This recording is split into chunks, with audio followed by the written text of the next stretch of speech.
So, praise be the Lord Jesus Christ, the Lord of Lords and the King of Kings. I want to talk about serial killers and how the media blew this out of proportion, so that people would be inundated with these serial killer things. And one of them even said it's about the government, and it goes very high up. I think there was Richard Ramirez, the Night Stalker, and when I was so into this Satanism thing, I used to watch every documentary on every serial killer I could find, and I very often I stayed up all night waiting for my next dosage, and so basically I was in hell on earth. And when I talked to my mother, I had this revelation that she was right, because I said something to the extent of, I hope I'm not going to hell, and she said, you're already in hell, and she was right, because as I said, I lost every social contact. I was alone for a decade or so. The last time I went out was on my 28th birthday, and something very humiliating happened there, which I'm not going to go into that. So basically, he accused me of being a homosexual, which I am not, and the story behind that is pretty long, so I'm not going into that story at all, because it would take too long. So basically, when I was so enveloped in this satanic energy, I used to only watch documentaries on serial killers and so on and so forth. So the worse the better. I'm putting it that way. The worse the information was, the better. And I used to be very into Jeffrey Dahmer and Ted Bundy and all the other famous serial killers. And there is one documentary on YouTube which bundles them all together into Satanism, and I think it's called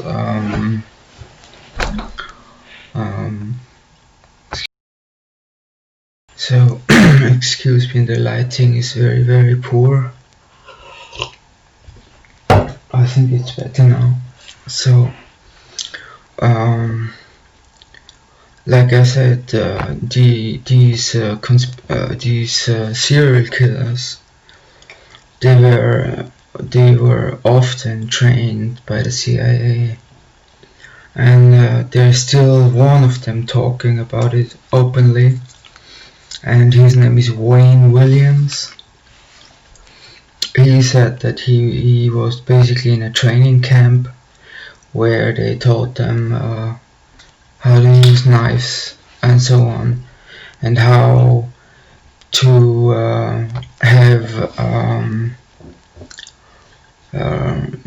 if you're smaller, and your opponent is bigger, how to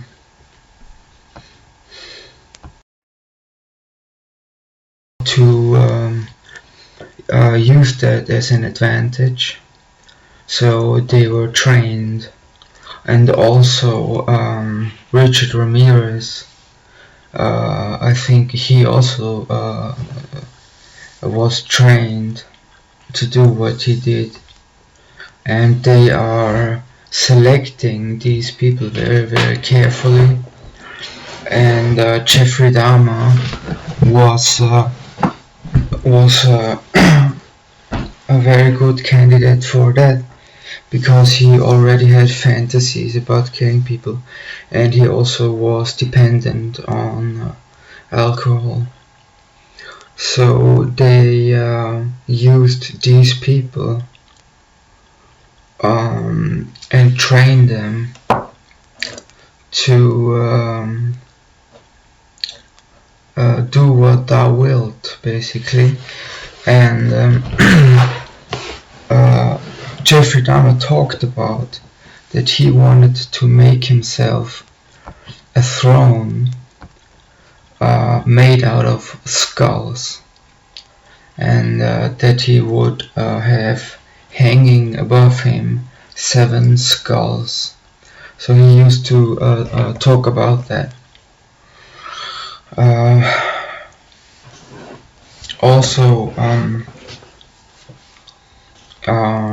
Charles Manson was affiliated with the Process Church, which is the Process Church of Final Judgment. They have often changed their name, and but still he knew all the gestures, he knew all the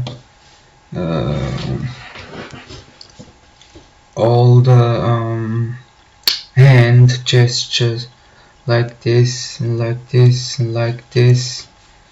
So like this means I'm in trouble, help me. And so he gave one interview to a guy called Nicholas Schreck, and his wife is Sina LaVey, and she changed her name to Sina Schreck. And as far as I know, they had a satanic wedding ceremony. So, and then they would use these serial killers who came out of nowhere, who are just like evil inside, but these people have been trained to do what they did, and it's very, very, very disturbing to think about that your own government is involved with doing things like that. It's very disgusting. So there also was a guy called his name was Peter Sutcliffe, and the media called him the Yorkshire Ripper, and he killed a lot of people, and he was basically made into the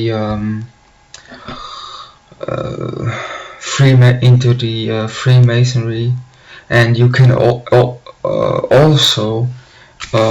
go in one weekend. You can also go into the 33rd degree. If you have the money to pay, they will do that. And according to legend, many celebrities did that. And the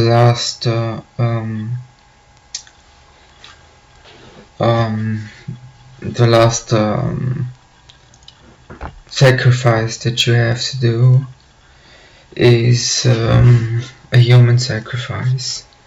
And there you see, I hope you can see it, there you see Jimmy Savile and Peter Sutcliffe, and this guy must be like, I don't know, maybe a high-ranking Freemason, and he would put his hand above their hands, and you see the Masonic gesture there, and he would like, I don't know who this person was or how high up this person was, Jimmy Savile, because he would then put his hand onto their hands and make it into a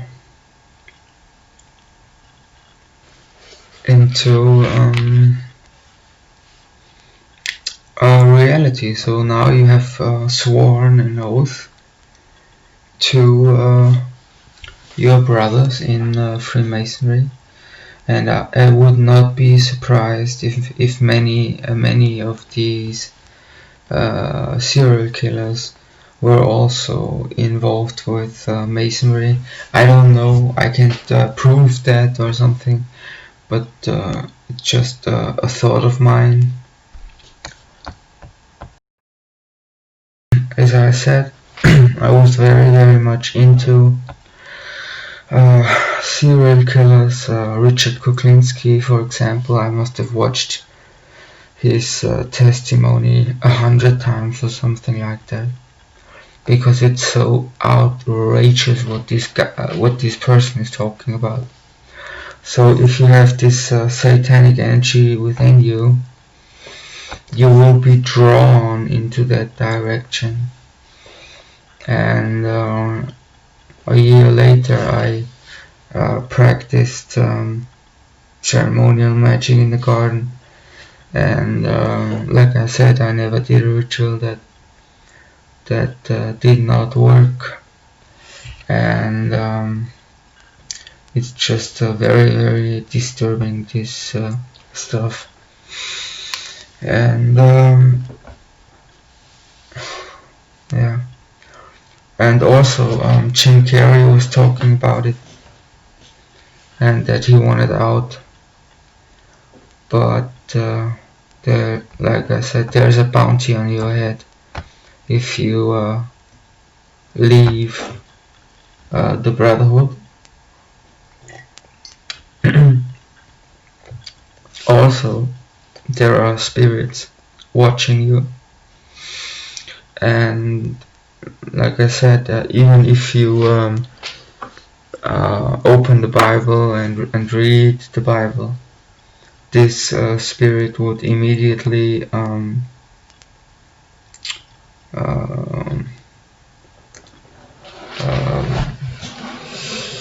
go to the high priest, and the high priest would call you and tell you to come, and then you are in a lot of trouble. So you see, so even Manly Palmer Hall, Manly P. Hall, he was a high-ranking Mason, and he had a passion for hating Christians. And yeah, that's just like, I even have the books about Kuklinski, and I even have a book from a former girlfriend of Ted Bundy, and she tells all. And he used to say there is this force that's that's pulling him into that direction, and also interferes with your thoughts. And this stuff is very, very real. This stuff is of course never talked about in the news, because basically the news has been corrupted, and so there's no way for anybody to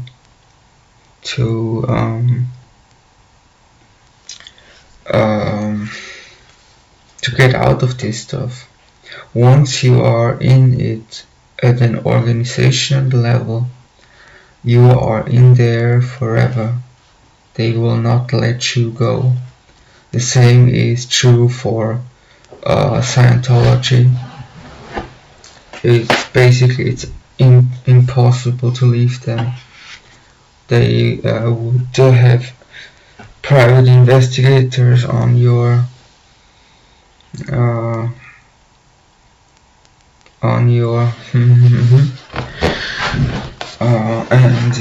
they won't leave you alone, and they are using behavioral psychology against you. So they know everything about you. They know all your deepest secrets. And that's also a reason why many celebrities come out and say they are gay, because they are so frightened that the rituals that they made would be made public. And so it's a real world out there, and it's dangerous. So if you look at I'm sorry, I can't find the picture where Jimmy Savile basically he lays his hand on top of the Masonic handshake and makes it real by that. So the question is, who was Jimmy Savile really? I mean, he knew Peter Sutcliffe, and like I said, he was knighted. He was made into a knight of the realm, as far as I know. And he used to talk about absolute freedom, that he can do whatever he wants to. He even became the head of Broadmoor, which is a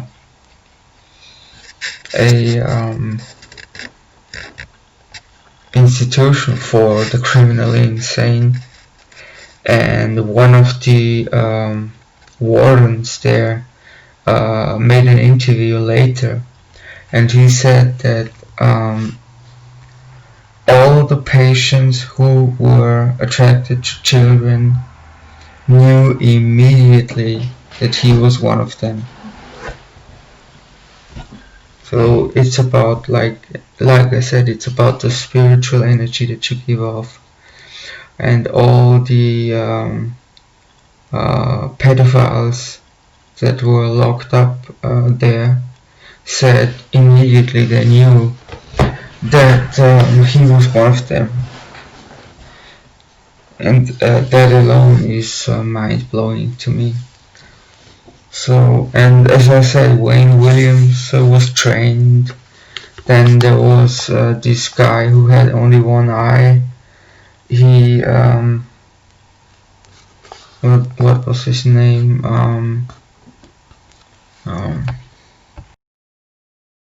His name was Henry Lee Lucas, and he had an accomplice.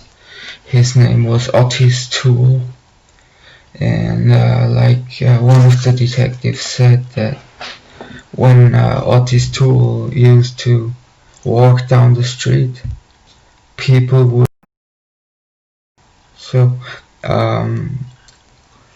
when he would walk down the street, people would immediately change direction or go onto the other side of the street, because he was a cross-dresser and he used to walk down the street in complete unbelievable completely unbelievable dresses, usually way too short, too small for him. So he used to walk down the street in dresses, and it's unbelievable.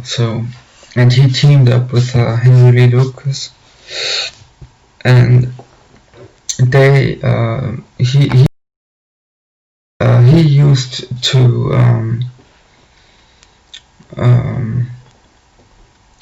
kill people, but he also used to see all the attention that he got. He saw that as a positive thing, so he would invent being responsible for that murder in Florida, and being responsible for that murder in Arkansas, and being able. So it's unbelievable. So he basically confessed to every murder that was sought after by police. So he made a complete mockery of police work, and it took them a long time to figure out that he would do that just for attention. So he confessed to like 300 murders or whatever, but he committed maybe like a dozen or so. So unbelievable, this guy. Then there was the son of Sam. He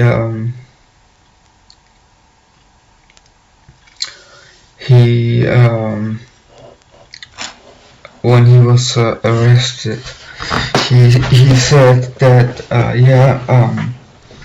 the dog of his neighbor told him to do all these things.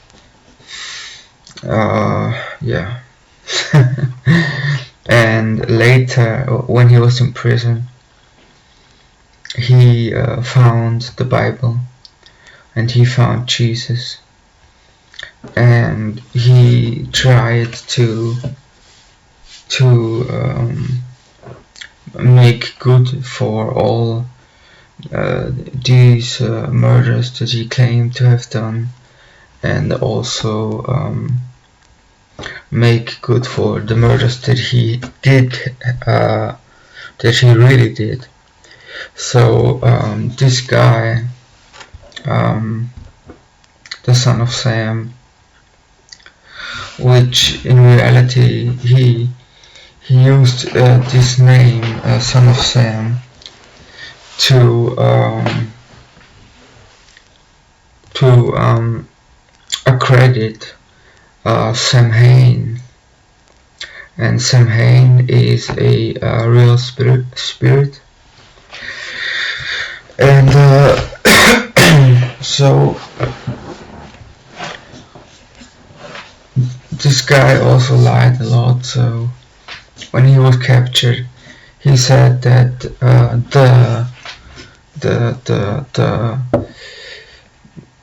the dog of his neighbor, which was called Sam,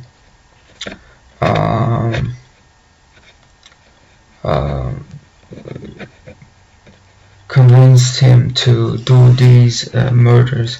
But after he found Jesus, he told the truth, and it's a very long story. So basically, the reality was that there were several killers, and they were all connected to the Process Church, the Process Church of Final Judgment. Just like Charles Manson, and he even showed like the postures, especially Charles Manson. He showed the postures, and one of his interviewers, he said he blessed them by, I don't know, using speaking in tongues, and using all these Masonic gestures, and he would like put some spirit into her, and he said that she would find enlightenment. She would eventually find enlightenment because he put the spirit of enlightenment into her using magic. So yeah. So in summary, all these serial killers were in reality, they didn't do it alone, first of all, and they had accomplices, which all of them mysteriously died afterwards. Especially when you look at the Son of Sam case, and also the family, so-called family of Charles Manson. They all used to chant outside of the building. They used to chant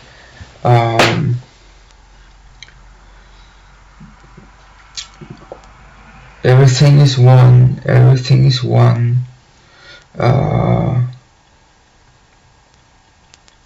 everything is one, everything is one, something like that. And you can also hear them chanting in the movie that Quentin Tarantino made about Once Upon a Time in Hollywood. So it's very much real, this chanting, and this it was a preparation for the New World Order, which there will also be that mantra that everything is one, everything is one. There will be nothing happening to you after you die because everything is one. And they used to chant different chants about oneness, and this is also a principle from theosophy and everything that comes from theosophy, that everything is one, and there's no such thing as hell, there's no such thing as heaven. Your goal in life should be to become one again, and you are going to achieve that through meditation and yoga. So basically, all these serial killers had some contact with the CIA or the Process Church, which is also a front of the CIA, as far as I know. And this fear making in the public stems from everything is one, everything is one, everything is one. There is no such thing as punishment, and there is no such thing as Jesus. He does not really exist. He had many former incarnations, like Krishna, for example. So Krishna would be the same as Jesus, and so on. So all these